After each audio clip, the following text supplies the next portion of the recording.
کیونکہ عبادت مقصودہ ہوتی ہے وہ پیسوں سے نہیں ہو سکتی. اور اگر پیسے کا مطلب یہ ہے کہ آنے جانے کا کرایہ دے رہے ہیں وہ، کیونکہ آپ عمرہ ان کی طرف سے کر رہے ہیں، تو پھر یہ جائز عمل ہے. الگ سے کوئی عمرے کا کمیشن نہیں ہونا چاہیے. عالم بننے کی عمر. سہیل قریشی دہلی سے پوچھتے ہیں میری عمر 21 سال ہے، میری عالم بننے کی خواہش ہے. میں نے ایک مدرسے سے معلوم کیا تھا تو انہوں نے کہا کہ آپ کی عمر نکل گئی ہے. اب بتائیے کہ کیا عالم بننے کے لیے عمر کا کوئی تعلق ہے یا نہیں؟ دیکھیں، عالم بننے کے لیے تو کوئی عمر نہیں ہے، وہ تو 99 سال میں بھی آپ بننا چاہیں تو بن سکتے ہیں. لیکن بات یہ ہے نا کہ عالم بن کے اتنی جو اسٹرگل آپ کریں گے، تو عالم تو اس لیے انسان بنتا ہے تاکہ آگے لوگوں میں دین کو پھیلائے. وہ تو اس کے لیے ایک ایج ضروری ہے، یعنی ایج آپ کی کم ہوگی تو آپ 8-9 سال عالم بننے میں لگائیں گے، پھر ٹیچنگ میں لگائیں گے، اس کے بعد آپ کو علم رسوخ ہوگا، پھر آگے دین کی خدمت کریں گے آپ. اب جب آپ بڑی عمر میں عالم بنتے ہیں تو اس میں عالم تو بن جائیں گے، یہ فضیلت تو حاصل ہو جائے گی، لیکن آگے ٹیچنگ کب کریں گے؟ پھر اس میں جو آپ کو تجربہ ہوگا اور علم رسوخ پیدا ہوگا، پھر وہ کام دین کا کب کریں گے؟ اور اگر کریں گے تو پھر کمائیں گے کب بیٹھ کے؟ کمانا بھی تو ضروری ہے نا. آپ کیا کھائیں گے، کیا گھر والوں کو بھی چاہیے ہوتے ہیں، بیوی بچوں کے لیے بھی وسائل. اس کی مثال ایسے ہے جیسے ڈاکٹر بننے کی کوئی عمر نہیں ہے. 50 سال میں بھی آپ ڈاکٹر بننا چاہیں تو بن سکتے ہیں، لیکن یونیورسٹی میں قانون یہ ہوتا ہے کہ اتنی ایج ہے تو آپ آئیں گے، ورنہ نہیں. وجہ اس کی ہے کہ ان کو پتا ہے کہ اب 50 سال میں اگر جا کے ڈاکٹر بنتا ہے تو وہ آگے پھر وہ خدمت کب کرے گا عوام کی، پبلک کی؟ اس کی عمر تو جو بہترین حصہ تھا وہ تو نکل چکا ہے. تو اس لیے زیادہ جب کسی کی عمر ہو جاتی ہے تو پھر اس کو عالم بننے سے اس وجہ سے منع کیا جاتا ہے کہ اب آپ دین کی خدمت نہیں کر پائیں گے، کیونکہ ٹائم لگے گا بہت آپ کو. پھر ان سے کہا جاتا ہے کوئی اور کام کر لیں آپ جو دین کی خدمت کے لیے، جیسے علماء کے بیانات کو پھیلائیں آگے، یا جو بھی خیر کی بات ہے سوشل میڈیا فیس بک کے ذریعے اس کو وائرل کریں، تبلیغی جماعت میں جائیں. تو کیونکہ ایک ہی طریقہ تو نہیں ہے نا دین کی خدمت کا کہ عالم بن کے کی جائے، اور بھی 20 طریقے ہیں. تو 21 سال تو میرا خیال ہے زیادہ عمر نہیں ہے. میں 18 سال میں عالم بننے کے لیے مدرسے میں داخل ہوا تھا، تو آپ کا اور میری میں 3 سال کا فرق ہے، آپ 21 سال کے ہیں، تو 21 سال تو زیادہ عمر نہیں ہے. تو آپ اس میں پڑھ سکتے ہیں. لیکن کوئی 40 سال کا ہو گیا، 45 سال کا ہو گیا، تو پھر میرا مشورہ یہ ہوتا ہے کہ وہ پھر عالم نہ بنے.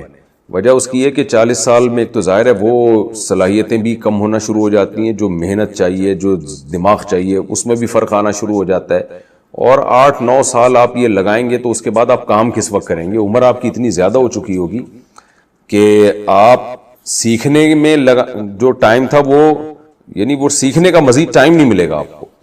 تو عالم تو کم عمری میں جب انسان بن جاتا ہے نا تو ساری زندگی سیکھتا بھی رہتا ہے، سکھاتا بھی رہتا ہے، اس کا علم بڑھتا چلا جاتا ہے.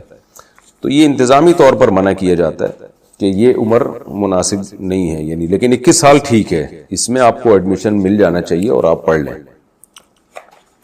اچھا بھائی، اور جو سوالات آئے ہیں وہ یہاں پڑے ہوئے ہیں. آصف زدہ سے نکاح کرنا. احمد صاحب کراچی سے پوچھتے ہیں اگر کسی لڑکی پر سایہ ہو تو کیا اس سے نکاح کر سکتے ہیں؟ سنا ہے ایسی لڑکی سے نکاح کے بعد بہت رکاوٹیں آتی ہیں، وہ سایہ کسی دوسرے شخص کو شوہر کے طور پہ برداشت نہیں کرتا. میں بہت پریشان ہوں. اگر ایسا ہے تو اس کا حل کیا ہے؟ اس کا حل یہ کہ اس لڑکی سے نکاح کر لیں جس پہ جن چڑیل بھوت آتے ہیں، اور جنات سے بولیں تمہاری ایسی کی تیسی، تو برداشت کر نہ کر میں پھر بھی نکاح کروں گا. تو جنات جو ہے نا، جو جس شخص میں کانفیڈنس ہوتا ہے نا، اس سے ڈرتے ہیں. جنات ہمیشہ وہیں بسیرا کرتے ہیں جہاں قوت ارادی کمزور ہوتی ہے. جن لوگوں کی قوت ارادی کمزور ہوتی ہے تو جنات بھی آتے ہیں، چڑیلے بھی آتے ہیں، عامل لوگ بھی ان کو تختہ مشق بناتے ہیں، کھیلتے ہیں ان کے ساتھ. اور جو کانفیڈنٹلی ہر کام کرتے ہیں، قوت ارادی مضبوط ہوتی ہے، وہ کہتے ہیں جنات کی ایسی کی تیسی، روکنا ہے کسی میں تو روک کے دکھائے. تو آپ شادی کر لیں آصف زدہ خاتون سے. ہو سکتا ہے وہ یہی آصف اس وجہ سے رہو کہ شادی نہیں ہو رہی، جیسی شادی ہوگی آصف مارکیٹ سے شارٹ ہو جائے گا. تو آپ شادی کریں اور جن سے بولیں یا سائے سے بولیں ایسی کی تیسی. زیادہ تر تو نفسیاتی بیماریاں ہوتی ہیں خواتین کو، شادی نہ ہونے کی وجہ سے بھی ڈپریشن میں گئی بھی ہوتی ہیں. لوگ کہہ دیتے ہیں آصف ہے، تو ہو سکتا ہے کوئی آصف 99.9% چانس ہے کوئی آصف واسف نہیں ہوگا. آپ شادی کریں اور کوئی دماغی پرابلم ہے تو ڈاکٹر کو بتائیں، نفسیاتی ڈاکٹر سے علاج کرائیں، انشاءاللہ ٹھیک ہو جائیں گی. لیکن اگر آپ ڈر گئے کہ آصف نہ آ جائے تو وہ ٹھیک ہو جائے گی، آپ خراب ہو جائیں گے. پھر وہ آپ سے طلاق لے کے بھاگ جائے گی کہ میرے شوہر پہ آصف آتا ہے. بیڈ روم میں مقدس کتابوں کا ہونا. پاکستان سے کسی نے پوچھا ہے مفتی صاحب ایک کمرے میں میاں بیوی رہتے ہیں, وہ فزیکل ریلیشن بھی قائم کرتے ہیں اور اسی کمرے میں اوپر الماری میں قرآن مجید رکھا ہوا ہے, تو اس کے بارے میں کیا حکم ہے؟ قرآن الماری میں رکھا ہوا ہے نا, تو ٹھیک ہے رکھا رہنے دیں, اس میں کیا حرج ہے. لیکن اگر اوپنلی سامنے رکھا ہوا ہے بالکل, تو پھر بہتر ہے کہ اس پہ کپڑا ڈال دیا جائے یا اس کو کہیں الماری میں اوپر رکھ دیا جائے, تو اتنا کافی ہے. اسلام میں ذات پات کی اہمیت. انڈیا سے کسی نے پوچھا ہے دنیا میں بعض دفعہ مختلف ذات والے اپنے الگ الگ قبرستان بھی بنوا لیتے ہیں, تو کیا اللہ میاں کے ہاں سوال جواب بھی ذات پات کے لحاظ سے پوچھے جائیں گے؟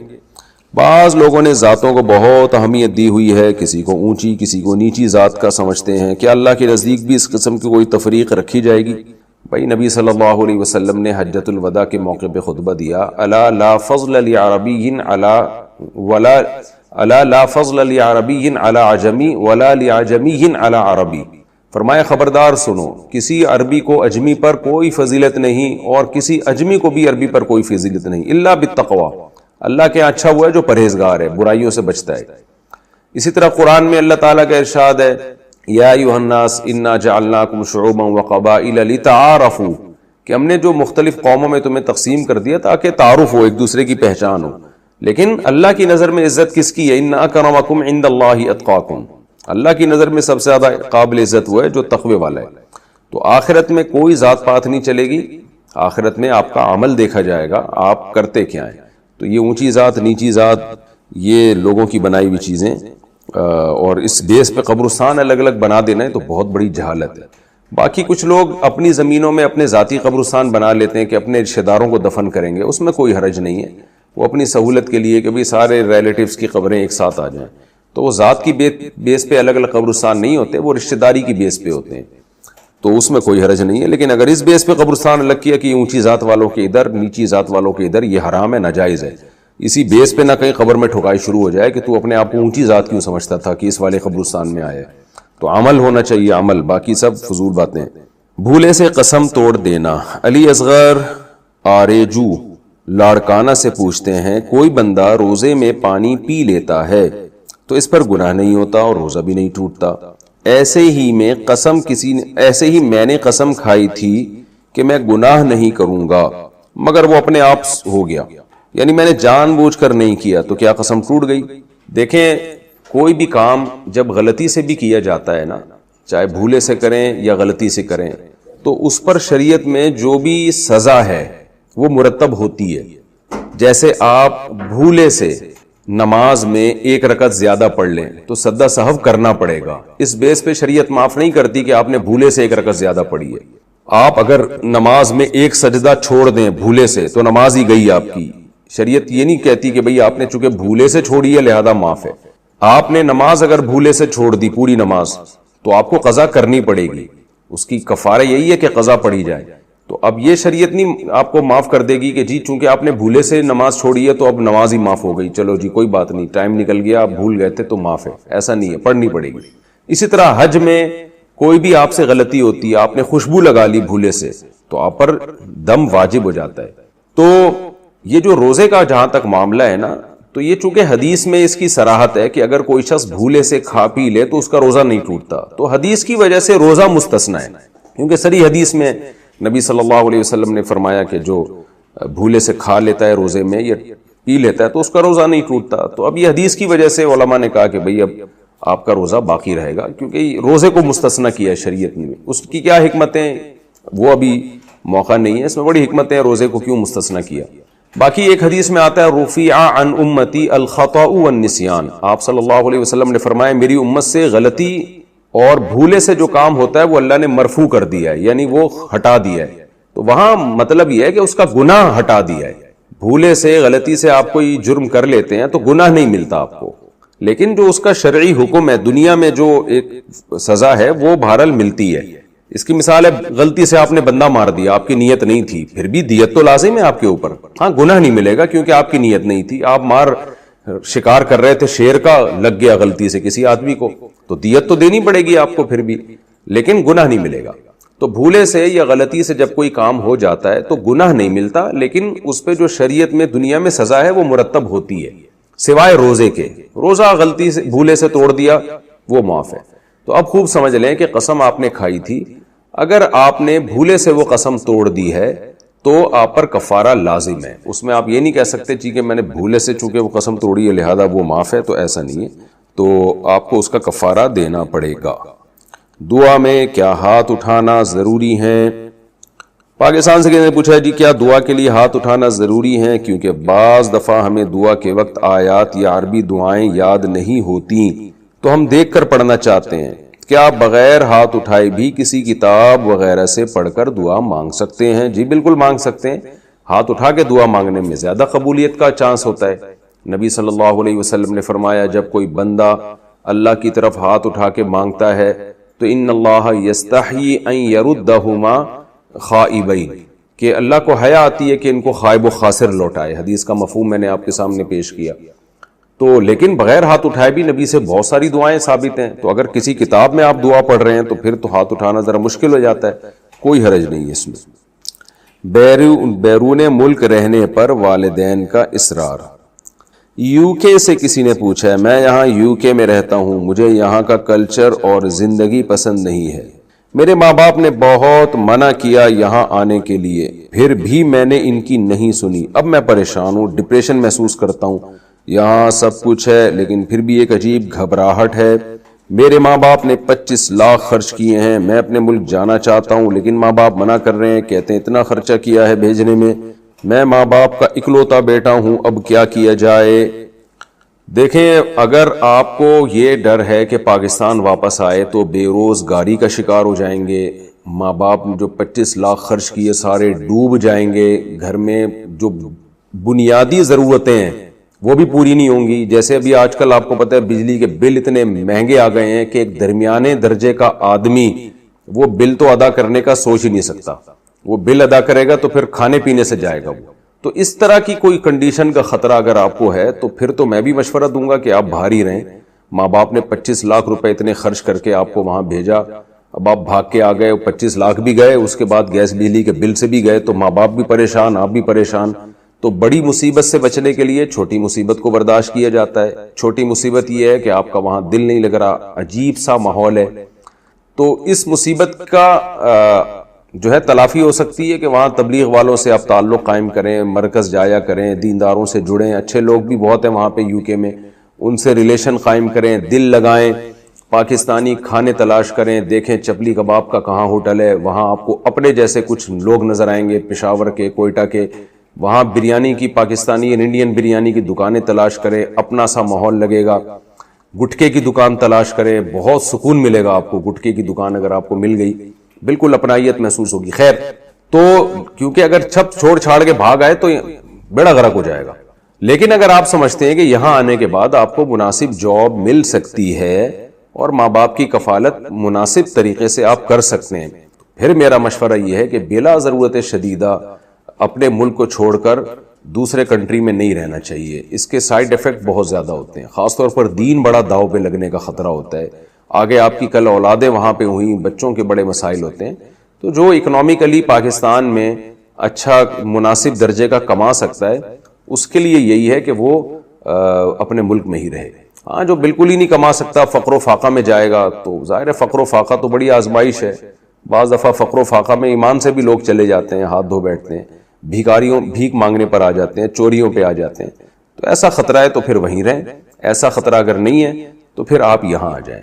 پھر بے شک ماں باپ منع بھی کر رہے ہو تو ماں باپ کی اطاعت اس صورت میں لازم نہیں ہے، آپ آ جائیں اور ان کو کہیں بھائی میں یہیں آپ کو کما کے انشاءاللہ کھلاؤں گا، لیکن پہلے کمانے کا کوئی انتظام کریں، ایسا نہ ہو ویلے گھومتے رہیں یہاں کے۔ گھر میں نماز پڑھنا۔ ہدا عبد الباسط کراچی، میرے شوہر اہتمام سے جماعت سے نماز نہیں پڑھتے، اکثر گھر میں ہی پڑھ لیتے ہیں، مگر میں نے فضائل اعمال میں گھر میں نماز پڑھنے کے بارے میں وعید پڑھی ہے، تو بتا دیجئے کیا گھر میں نماز پڑھنا گناہ ہے؟ جی ہاں بالکل، اگر قریب میں محلے میں مسجد موجود ہے تو گھر میں نماز پڑھنا جائز نہیں ہے۔ رسول اللہ صلی اللہ علیہ وسلم نے ارشاد فرمایا کہ اگر مجھے عورتوں بچوں کا خیال نہ ہوتا نا تو جو لوگ گھروں میں نماز پڑھ لیتے ہیں میں حکم دیتا کہ ان کے گھروں کو آگ لگا دی جائے، لیکن ان کے گھر میں عورتیں بچے ان کا خیال ہے، تو اتنی شدید وعید ہے، تو اس لیے ان کو چاہیے آپ کے میاں کو کہ گھر میں نماز نہ پڑھا کریں، آپ جائیں گھر سے باہر۔ اچھا بھائی، بار بار گناہ بار بار توبہ. جہانگیر خان اپردیر KPK. مولانا صاحب میں سعودی عرب میں ہوں. ہائے ہائے، انہوں نے گناہ کا تذکرہ کیا. میں اس گناہ کا تذکرہ نہیں کروں گا، بس اشارتاً بات کروں گا. میں نے 5 یا 6 مرتبہ گناہ کیا اور پھر گناہ کر بیٹھتا ہوں. کیا اللہ مجھے معاف کرے گا؟ میں کیسے اس برائی سے بچوں؟ دیکھو میرے بھائی، جو سچی توبہ کرتا ہے تو اللہ اس کو معاف کر دیتے ہیں. یہ اللہ کا قانون ہے. چاہے 100 بار گناہ کیا ہو، 100 بار توبہ کی ہو. تو گناہ کرتے ہوئے شرم آنی چاہیے، توبہ توڑتے ہوئے شرم آنی چاہیے، توبہ کرتے ہوئے شرم نہیں آنی چاہیے. ہوتا ہی ہے کہ جب انسان کوئی گناہ کرتا ہے پھر وہ توبہ کرتا ہے کہ اللہ اب دوبارہ نہیں کروں گا، پھر اس سے گناہ ہو جاتا ہے. جب دوبارہ گناہ ہو جاتا ہے تو پھر وہ توبہ کرتا ہے کہ اللہ اب نہیں کروں گا، میں وعدہ کرتا ہوں. دل میں نیت بھی ہوتی ہے کہ نہیں کروں گا. پھر جب دوبارہ گناہ ہو جاتا ہے تو پھر وہ کہتا ہے یار کیا فائدہ بار بار توبہ کرنے سے، گناہ تو مجھ سے ہو جاتا ہے. یہ شیطان ہے، یہ شیطان ہے. شرم آنی چاہیے توبہ توڑتے ہوئے. وہاں شرم نہیں آ رہی، توبہ کرتے ہوئے شرم آ رہی ہے. تو یہ شیطان نا غلط رخ پہ لے کے جاتا ہے انسان کو. ایک ہی چیز جو گناہ سے بچا سکتی تھی وہ توبہ تھی. شیطان وہ توبہ چھڑوا دیتا ہے کہ کیا فائدہ ایسی توبہ کا کہ آپ توبہ پہ قائم تو رہتے نہیں ہیں. تو ہونا یوں چاہیے کہ جب گناہ کی طرف جائیں تو پھر آپ بولیں کہ کیا فائدہ ایسی توبہ کا کہ تو توبہ پہ قائم تو رہتا نہیں ہے اور گناہ کر لیتا ہے. تو یہ سوچ کے گناہ سے بچائیں اپنے آپ کو. اب گناہ اگر ہو گیا تو بھئی توبہ تو کرنی ہے، کیونکہ جہنم کی آگ تو برداشت نہیں ہو سکتی نا. یا آپ نے کمپرومائز کر لیا ہے کہ چونکہ میں بار بار گناہ کر رہا ہوں اب میں نے جانا جہنم میں، تو جہنم کی آگ برداشت نہیں ہو سکتی. 100 بار گناہ ہوا ہے تو 100 بار توبہ کریں. اللہ سے بولیں کہ اللہ میں نہیں اس پہ، میں دوبارہ توبہ کرتا ہوں. تو حتی الامکان اپنے آپ کو برائی سے روکیں. دوسری بات یہ کہ یہ برائی ہوتی کیوں ہے، تو اس کے اسباب پہ غور کریں. ایسی جگہوں پہ نہ جائیں جو گناہ کی یاد دلاتے ہوں. اور میں بار بار لوگوں سے کہتا ہوں جلد نکاح کریں. ایک بیوی سے اگر جو ہے وہ پھر بھی گناہ چھوٹنے کا خطرہ نہیں ہے تو دوبارہ دوسری شادی کر لیں. اللہ نے حلال کی، آپ کو اجازت دی ہے. کیوں گند میں منہ مارتے ہیں، کیوں برائی کی طرف جاتے ہیں؟ تو اپنے آپ کو جس حد تک ممکن ہو گناہ سے روکیں. علماء کے بیانات میں بیٹھا کریں. وہاں سعودی عرب میں بڑے علماء جو بزرگ علماء ہیں، جو نیک پرہیزگار ہیں، عرب ہوں، ان کی صحبت میں جا کے بیٹھیں. یا کوئی انڈیا پاکستان کے علماء ہوں جو نیک بزرگ ہوں، ان کی صحبت میں جا کے بیٹھیں، تبلیغ میں وقت لگائیں. تو اس سے انشاءاللہ آپ کے دل میں برائی آہستہ آہستہ یہ برائی ختم ہو جائے گی. تو اس لیے اللہ نہ کرے پھر بھی ہو جائے تو رونا اللہ کے سامنے گڑ گڑانا ہے. اور گناہ کا جب خیال آئے تو یہ سوچا کریں یہ جو تو بار بار توبہ توڑ رہا ہے نا، اس سے دل میں سیاہی پیدا ہو جائے گی. توبہ کی توفیق ہی ختم ہو جاتی بار بار گناہ کرنے سے. اور اپنے آپ کو سزا بھی دیں. جب کوئی گناہ ہو تو روزے رکھیں یا صدقہ خیرات کر کے اپنے آپ کو سزا بھی دیں. تو میں بھی اللہ سے دعا کرتا ہوں جو بھی گناہ کسی کی بھی زندگی میں ہو، اللہ سب کو سچی توبہ کی توفیق نصیب فرمائے. علماء نے ایک بڑی زبردست بات لکھی ہے کہ توبہ جو ہے نا یہ الفی ہے، اور گناہ کیا ہے، یہ اللہ اور بندے کے تعلق کو توڑ دیتا ہے. توبہ کی الفی سے اس تعلق کو جوڑ دینا چاہیے. اب ہم الفی سے وہ چیزیں جوڑتے ہیں جو قیمتی ہوتی ہیں. جو سستی چیزیں ہوتی ہیں وہ نہیں جوڑی جاتی. 5-10 روپے کا کپ اگر ٹوٹ جائے تو آدمی کچرے میں پھینک دیتا ہے، لیکن چاندی یا سونے کا کپ اگر ٹوٹ جائے گا تو آپ الفی سے جوڑیں گے اس کو، آپ پھینکیں گے نہیں کچرے میں. تو انسان اور اللہ کا جو تعلق ہے نا، یہ گھٹیا چیز نہیں ہے، یہ بڑی قیمتی چیز ہے. یہ اگر 100 بار بھی ٹوٹے گی تو اس کو 100 بار جوڑا جائے گا. جیسے سونے کا کپ 100 دفعہ بھی گر کے ٹوٹ جائے نا تو 100 دفعہ جوڑا جائے گا اس کو. لیکن اگر 5-10 روپے کا کپ ہے، وہ ایک دفعہ بھی ٹوٹتا ہے انسان اس کو کچرے میں پھینک دیتا ہے. تو آپ اگر سمجھتے ہو آپ کا اور اللہ کا تعلق یہ بہت سستی چیز ہے، گھٹیا چیز ہے، تو اگر یہ تعلق ایک دفعہ ٹوٹ جائے تو دوبارہ نہ جوڑیں، اس کو ٹوٹا رہنے دیں. لیکن اگر آپ یہ سمجھتے ہو کہ بھائی یہ تعلق بہت قیمتی چیز ہے اور یقیناً اس سے بڑی نعمت کوئی نہیں ہے انسان اور اللہ کا تعلق رہے، اس سے قیمتی چیز کوئی نہیں ہے، پھر یہ تعلق 100 دفعہ بھی ٹوٹے گا تو 100 دفعہ اس تعلق کو جوڑا جائے گا. اللہ جو ہے آپ کو توبہ پہ قائم رہنے کی توفیق دے.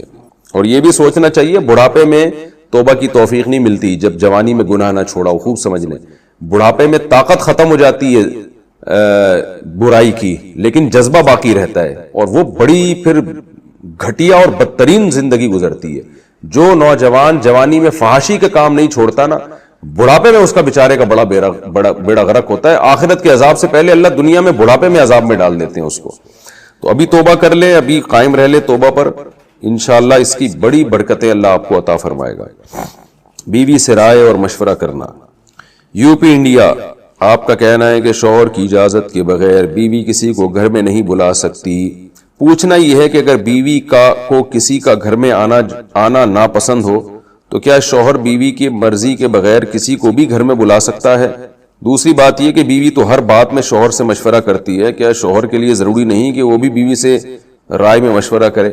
دیکھیں، رائے میں ایک دوسرے سے مشورہ کرنا وہ تو ضروری کسی کے لیے بھی نہیں ہے، اس کا بھی مشورہ ہی دیا جاتا ہے کہ مشورہ کر لیا کریں، تو یہ نہیں ہے کہ لازم ہے، وہ تو ہر آدمی خود فیصلہ کرتا ہے کہ میں نے اس میں مشورہ کرنا ہے۔ مشورہ کرنا تو سنت عمل ہے، لیکن کس سے کرنا ہے؟ تو مشورہ انہی سے کیا جاتا ہے جو کسی بھی امور کے ماہرین ہوتے ہیں۔ تو آپ اگر کوئی ایسی بات کا مشورہ کر رہے ہیں جس میں آپ کی بیوی کے پاس نالج زیادہ ہے تو پھر بیوی سے مشورہ کریں، اور اگر عورت کو پتہ ہے کہ اس بارے میں میرے شوہر کے پاس نالج زیادہ ہے تو شوہر سے مشورہ کرے۔ باقی یہ کہ آپ نے جو پوچھا کہ جیسے بیوی کو شرعاً بیوی کے لیے اجازت نہیں ہے کہ شوہر کی مرضی کے بغیر کسی کو گھر میں آنے دے، تو کیا شوہر کے لیے بھی اجازت نہیں ہے کہ وہ بیوی کی مرضی کے بغیر کسی کو گھر میں آنے دے؟ تو اس کا جواب یہ ہے کہ یہ دیکھا جائے گا کہ کس کو، جیسے بیوی شوہر کی مرضی کے بغیر گھر میں کسی کو نہیں آنے دے سکتی، اس کی وجہ دو وجہ ہے۔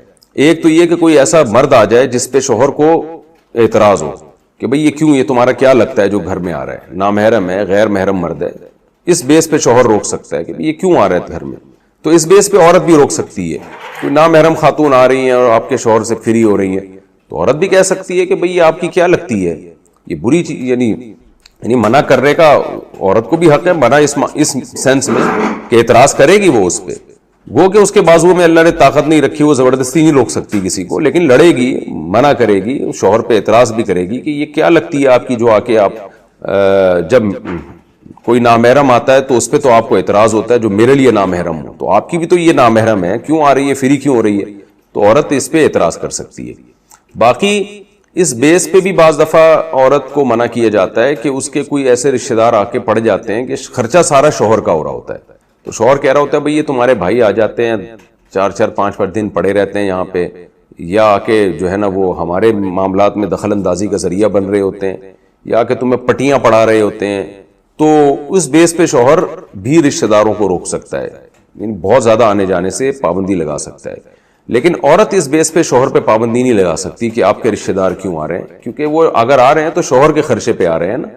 ہاں وہ جب روک سکتی ہے کہ جب میاں بیوی کی پرائیویسی میں وہ ٹانگ اڑا رہے ہوں، یعنی بیوی کا جو کمرہ ہے اس میں گھس رہے ہوں جا کے، یہ پھر ناجائز ہو جائے گا، پھر اس بیس پہ عورت بھی روک سکتی ہے۔ تو گھر کا مالک چونکہ بہرحال مرد ہے اور سارے ایکسپینسز مرد ہی نے اٹھانے ہوتے ہیں، تو اب اگر کوئی گھر میں آ رہا ہے شوہر کی پرمیشن سے، عورت کی پرائیویسی میں بھی نہیں گھس رہا اور میاں بیوی کے تعلقات کو بھی خراب نہیں کر رہا، تو پھر عورت اس پہ پابندی نہیں لگا سکتی، کیونکہ اس میں عورت کا کوئی نقصان نہیں ہے نا اس کے آنے میں۔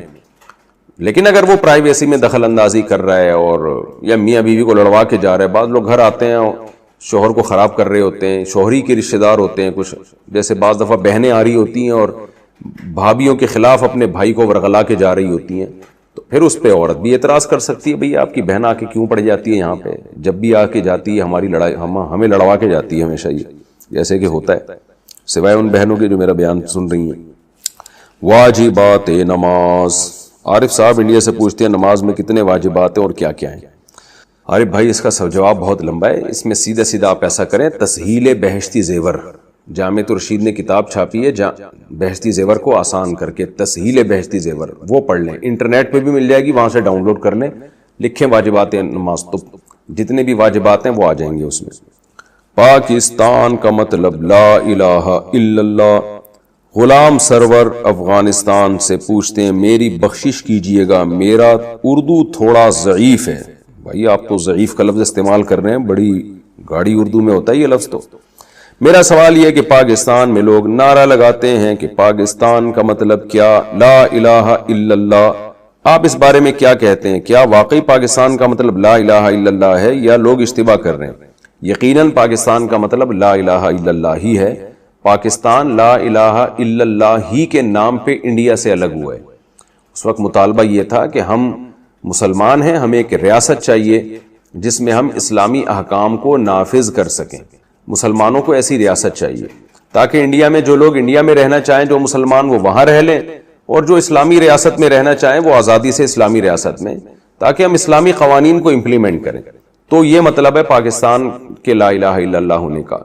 اور پاکستان کا جو آئین ہے اس کی پہلی شق یہی ہے کہ اس کی یعنی ایک بہت مضبوط شق ہے کہ پاکستان میں کوئی قانون قرآن و سنت کے خلاف نہیں بن سکتا. تو اس سینس میں پاکستان ایک اسلامی ریاست ہے اور اس کا مطلب لا الہ الا اللہ ہی ہے. لیکن افسوس کی بات یہ ہے کہ ہم پہ جو حکمران مسلط ہوئے وہ مخلص ہی نہیں ہوئے آئین پاکستان کے ساتھ.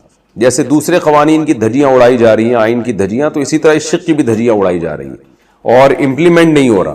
اور افسوس در افسوس کی بات یہ ایک اور یہ بھی ہے کہ ابھی چند دن پہلے حضرت اقدس حضرت مفتی تقی عثمانی صاحب کی زیارت کا موقع ملا, تو حضرت سے نے بھی یہ رویا. حضرت نے بھی یہ شکایت کی کہ میں جب وفاقی شرعی عدالت کا جج تھا تو کتنے لوگوں کے پاس گیا کہ بھائی آپ جو قانون بھی اسلام کے اگینسٹ ہیں وہ آپ وفاقی شرعی عدالت میں کیس دائر کر کے اس کو تبدیل کر سکتے ہیں.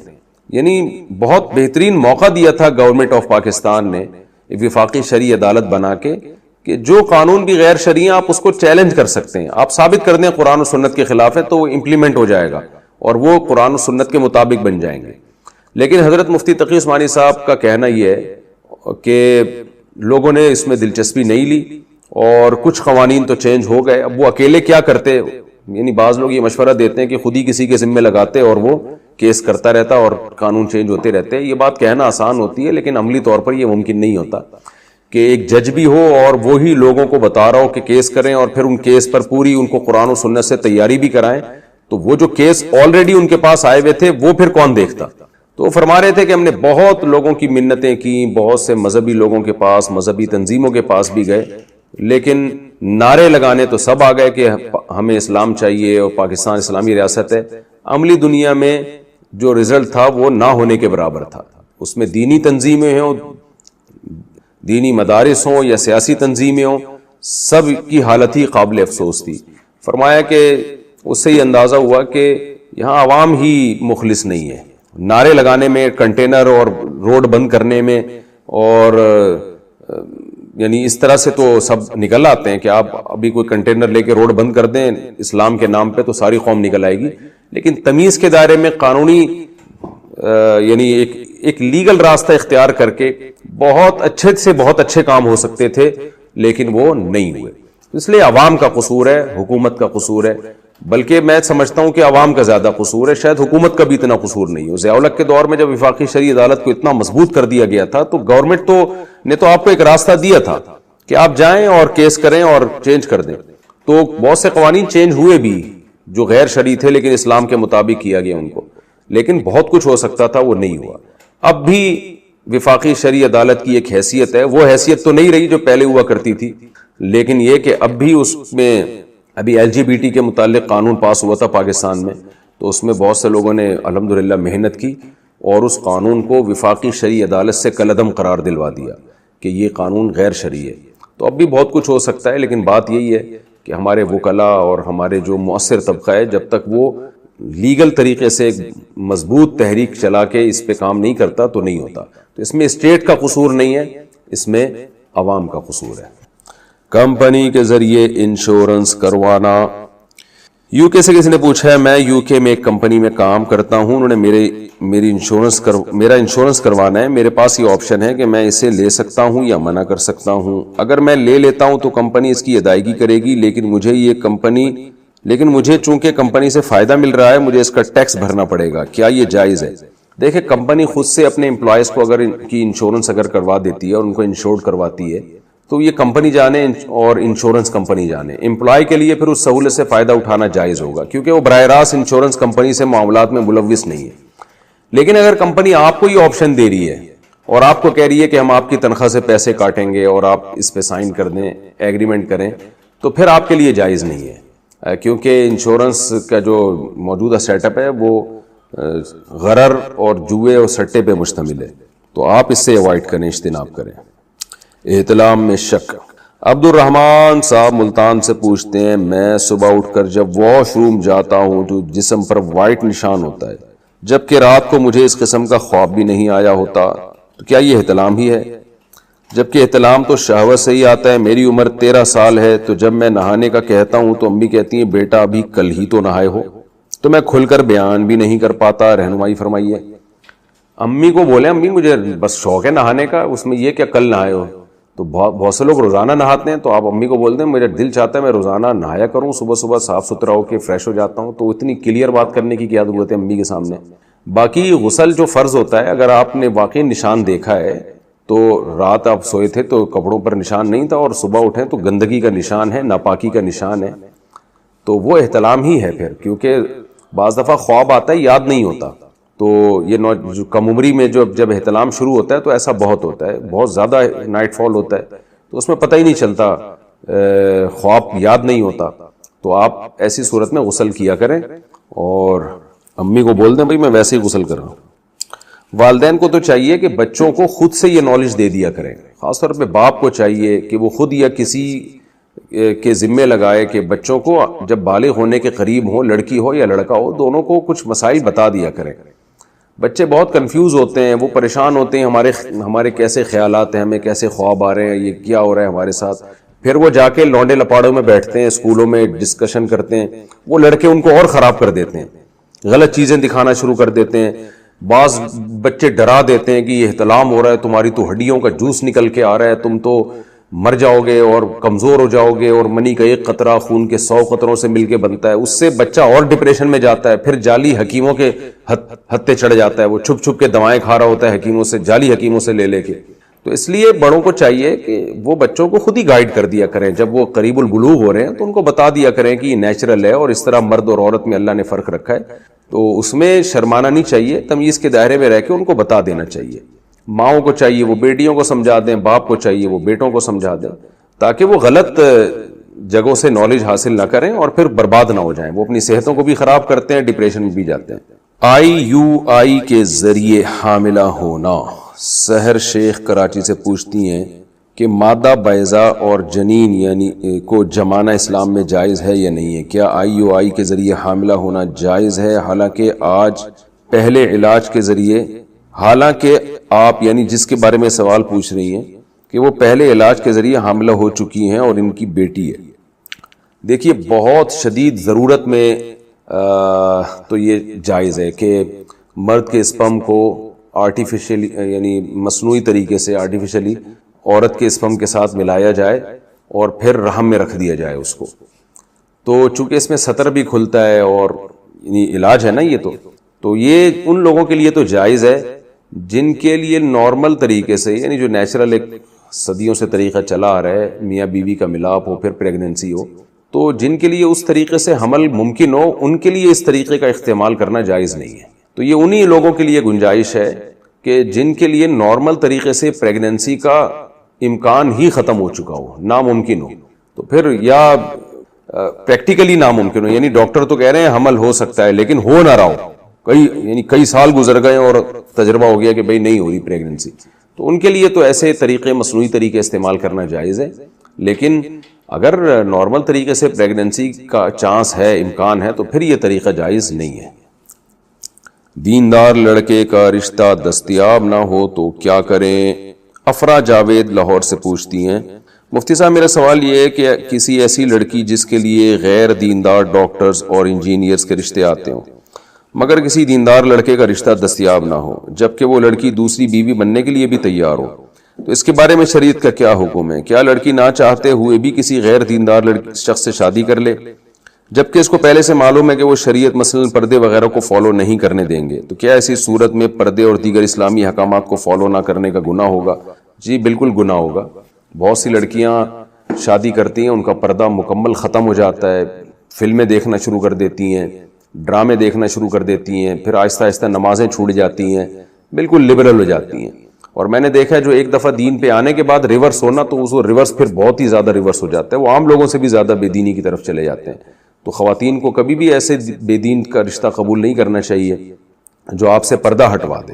ایک تو ہوتا ہے نا کہ بے دین ہے لیکن دین میں رکاوٹ بھی نہیں بن رہا، وہ تو مجبوری میں اسی سے کر لیا جائے، کیونکہ بغیر نکاح کے زندگی گزرنے سے بہتر ہے کہ چلو اس میں زیادہ فسادات ہیں بغیر نکاح میں، تو ایسی صورت میں پھر اسی سے کر لیا جائے. لیکن جو دین میں رکاوٹ کا ذریعہ بن سکتا ہو، یا آپ کو اپنے بارے میں یہ ہو کہ رکاوٹ تو نہیں بنے گا لیکن جب بے دین سسرال میں جاؤں گی تو میں بھی ویسے ہی ہو جاؤں گی، بعض لوگ اتنے نہیں ہوتا ان میں کانفیڈنس کہ وہ دین پہ قائم رہ سکیں، تو ایسی صورت میں خاتون کو انکار کر دینا چاہیے، کیونکہ دین اللہ کی نظر میں سب سے زیادہ اہمیت ہے. اللہ نے 1,24,000 پیغمبر شادیاں کرانے کے لیے نہیں بھیجے، دین پہ چلنے کے لیے بھیجے. تو شادی کو قربان کر دیا جائے گا دین پہ، دین کو شادی پہ قربان نہیں کیا جائے گا. شادی بھی دین کا ایک جزو ہے، ایک حصہ ہے، تو کل ٹوٹل دین نہیں ہے یہ. تو اگر کسی کو یہ خطرہ ہے کہ میرا پردہ ختم ہو جائے گا یا میں بے نمازی بن جاؤں گی، تو پھر ایسے رشتے کا انکار کر دینا چاہیے. اور دوسری بیوی کسی کی بن جانا دیندار کی کسی بے دین کی اکلوتی بیوی بننے سے بہتر ہے. لیکن یہاں یہ خوب اچھی طرح سمجھ لیں کہ دیندار کی ڈیفینیشن کیا ہے. بہت سی خواتین کیا کرتی ہیں، ایک شخص کا رشتہ آ رہا ہے جو دیندار نہیں ہے لیکن خاندانی ہے، وہ آپ کے پردے میں رکاوٹ نہیں ڈالے گا، آپ کو نماز سے نہیں روکے گا، بلکہ اس کی بھی امید ہے کہ شاید دیندار بن جائے بعد میں. اس کے مقابلے میں ایک بعض دفعہ داڑھی ٹوپی والے کا رشتہ آ جاتا ہے تو صرف اس کا گیٹ اپ دیکھ کے خاتون فیصلہ کر لیتی ہیں یہ بڑا دیندار ہے. تو یہ بالکل ایسا نہیں کرنا. صرف داڑھی ٹوپی نہیں دیکھنی اگلے کی، ان کے ایٹیٹیوڈ دیکھنا ہے کیسا ہے، ان کا خاندان دیکھنا ہے. کیونکہ میں بار بار ایک بات کہتا ہوں کہ داڑھی ٹوپی والے چور نہیں ہوتے، لیکن چور لوگ داڑھی رکھ لیتے ہیں اور ٹوپی بھی پہن لیتے ہیں، شلواریں بھی ٹخنوں سے اوپر کر لیتے ہیں اور نمازیوں والا گیٹ اپ بھی بنا لیتے ہیں. اور ہمارے یہاں بعض دفعہ خواتین ایسے شخص کے رشتے کو قبول کر لیتی ہیں، دیکھا کہ بھئی یہ تو مدرسے میں پڑھاتا ہے. تو میں پھر بتا دوں، مدرسے میں پڑھانے والے لوگ اچھے ہوتے ہیں لیکن بعض دفعہ برے لوگ بھی مدرسوں میں چلے جاتے ہیں، مدرسے والے کو نہیں پتہ چل رہا ہوتا. تو قاری لوگ اچھے ہی ہوتے ہیں لیکن بعض دفعہ برا آدمی قاری بن جاتا ہے. تو صرف کسی کا قاری ہونا، مولوی ہونا، عالم ہونا، مفتی ہونا نہ دیکھیں. ایسے بہت سارے کیسز ہمارے سامنے آئے ہیں کہ کوئی صاحب مشہور تھے، مفتی ہیں، حالانکہ وہ مفتی تھے بھی نہیں. مفتی لگانا تو آج کل کوئی بھی لگا دے. کسی خاتون نے اس سے شادی کر لی مفتی سمجھ کے، قاری سمجھ کے، وہ ایک نمبر کا فراڈی نکلا، اس نے زندگی عذاب بنا دی. تو صرف ایک ظاہری طور پہ کسی کا گیٹ اپ دیکھ لینا یا یہ دیکھ لینا قاری کا لفظ لگا ہوا ہے اس کے ساتھ یا مفتی کا لفظ لگا ہوا ہے، یہ ٹھیک نہیں ہے. باپ بڑے بڑے لالچی مفتی ہیں، مفتی نہیں ہوتے وہ. میں نے بار بار بتایا وہ خود ہی اپنے نام کے ساتھ مفتی لگا لیتے ہیں، خود ہی مشہور ہو جاتے ہیں، تو وہ ہوتے 2 نمبر ہیں. تو اس لیے دین کا میں تمام چیزوں کو سامنے رکھ کر فیصلہ کیا جائے گا. اور دوسری شادی میں بھی میں بتا دوں، یہ جو میں نے کہا کہ کسی خاتون کو پہلی والا اچھا نہ مل رہا ہو تو کسی کی دوسری بیوی بن جائے، یہ زیادہ بہتر ہے. تو اس میں صرف یہ نہیں دیکھنا کہ یہ دیندار ہے لہذا میں اس کی دوسری بن رہی ہوں، اس میں یہ بھی دیکھنا ہے اس میں کانفیڈنس کتنا ہے، 2 بیویوں کو سنبھال بھی سکتا ہے کہ نہیں. کیونکہ بہت سے لوگ کر لیتے ہیں، نبھا نہیں پاتے، وہ ان کی ٹانگیں کانپنا شروع کر دیتی ہیں، سسرال کا